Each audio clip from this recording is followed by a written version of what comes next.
is going on, gents? It's R.P.M. here, coming into with another episode of Hockey Mask Time.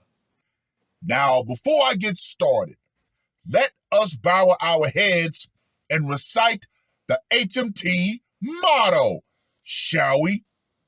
A man will only take so much disrespect, and it's only a matter of time before he finally decides today's the day.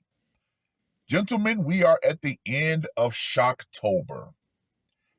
But what better article to end it with than this one? Now, this article was published October 27th, 2019. Man in wolf mask hacks pregnant ex-wife to death with a machete on Halloween night. Yeah, this guy really decided, you know what? I will be the slasher for this year's movie. Now, let me just go ahead and say this right here. Woo! Some details of this article will purposefully be left out. Ever since John Carpenter's 1978 classic Halloween defined the slasher film genre, the ideal of a homicidal masked maniac terminating women on the spookiest night of the year has become a horror movie staple. Tragically, this violent fantasy became a reality in the suburbs of San Jose, California, on Halloween night 1984. That is when William Dennis donned a wolf mask and used a machete to savagely hack his ex-wife, Doreen Erbert, apart. Born Doreen Ray Hitchens in 1952 in Santa Clara, California, Ebert grew up in a loving, tight-knit family. Her generous spirit led her to pursue a career in medicine, and she eventually landed a job as a physical therapist in the Bay Area. Around the same time, she began dating William Dennis, who went by the nickname Mike and worked as a sprayer at the nearby Lockheed factory. As a child, Dennis suffered significant hearing loss, which caused him to stutter, according to court documents. Quote unquote, that must have been a tough time with a hearing aid, and in those days, it was a big thing in your pocket and a wire. He didn't interact a lot. There wasn't a lot of conversation. Friend Jim Perriott told Snapped. Dennis also suffered from depression and later told a psychiatrist he had trouble, quote unquote, getting girlfriends, according to court documents. In Doreen, however, Dennis thought he found the one, cousin John McDowell told Snapped. Only after a few months of dating, the couple got married, and Doreen soon gave birth to a baby boy, Paul Dennis. While Mike relished his role as a father, the stress of being new parents was too much for the young couple to withstand. They divorced in 1977, and Doreen retained primary custody of their son, who visited Mike on weekends. Mike cherished the time with his son, but remained bitter about the divorce, according to court documents. Doreen, on the other hand, quickly bounced back and married local carpet store owner Charles Ebert. Well. had a daughter together, Deanna Ebert, in 1979, and they raised her and Paul together. All right, so he was bitter about the divorce, yet she had no problem just casually moving on. You see, gentlemen, when you become divorced, that woman, in my humble opinion, she gets a sick pleasure out of seeing you suffering. Yeah, you know what? That's just not my humble opinion. A lot of women have actually said that quiet part out loud. Yeah, they want to see their exes suffer. Sadly, the good times did not last long for the blended family. In February of 1980, 4-year-old Paul climbed through a fence surrounding the swimming pool at the Eberts' home and fell into the water. Although Doreen was home at the time, she did not realize what had happened until it was too late. After being pulled from the pool, Paul was placed on life support for a week, but he later succumbed 3 days after the respirators and feeding tubes were removed. It was a devastating event for the entire family, but it was especially painful for Mike, who blamed Doreen for Paul's untimely demise. He even went so far as to file a wrongful death suit against Charles and Doreen, and the case went to trial in 1982.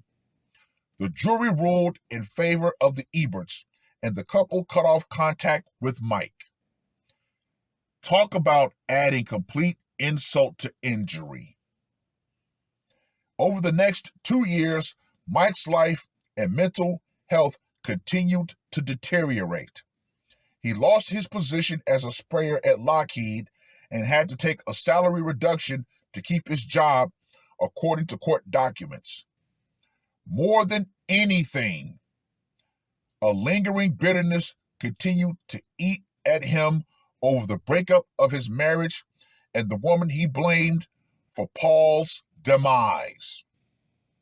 Quote unquote, he thought his son was terminated, Perriott told Snap. He believes in his heart that there was intention on Doreen's part. I would say that it was negligence that led to his son's demise.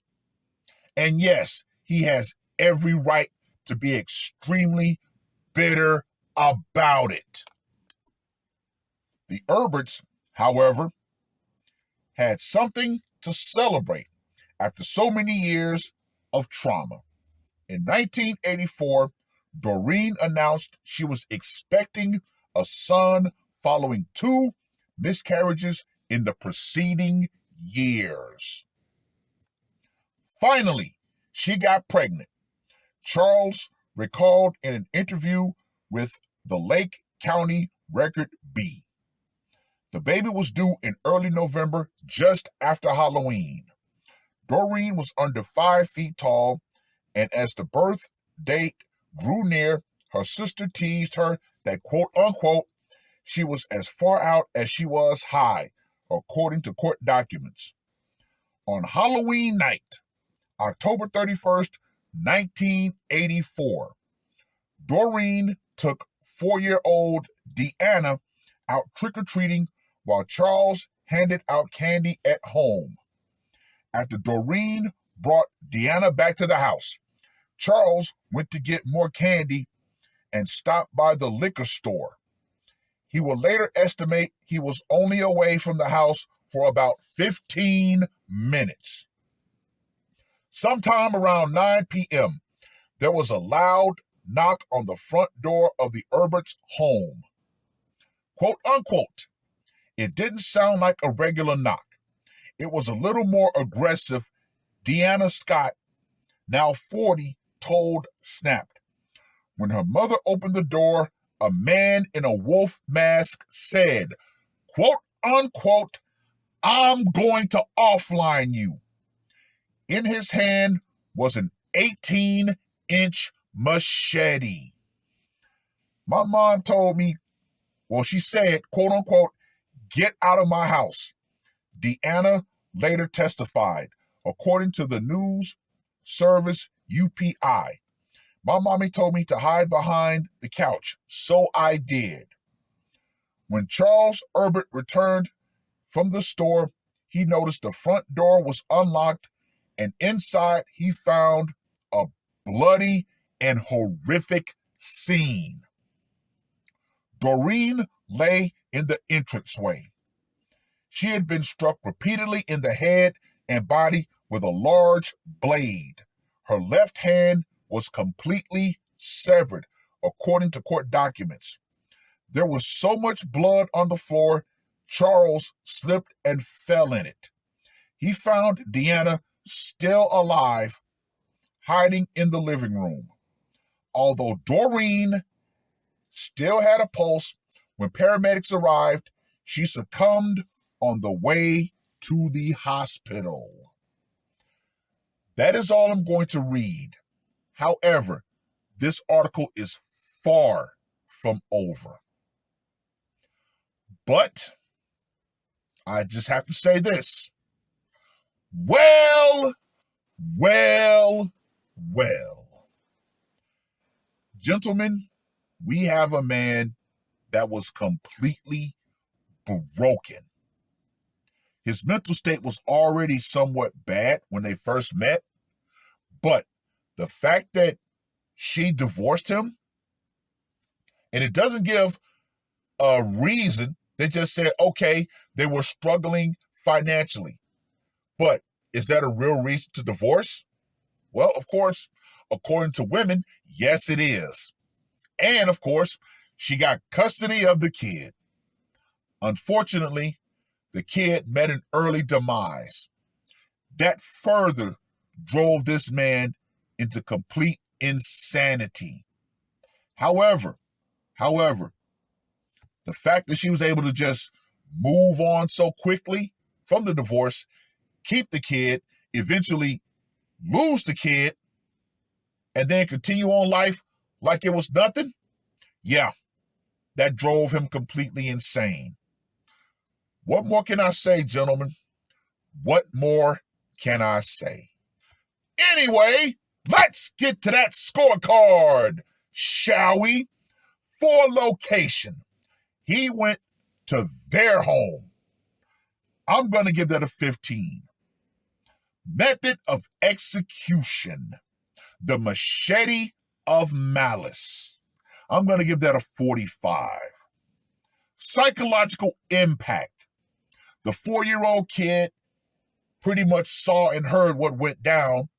Good thing she survived. So I'm going to give that an 80. And for the brutality factor, I'm going to give this a 100.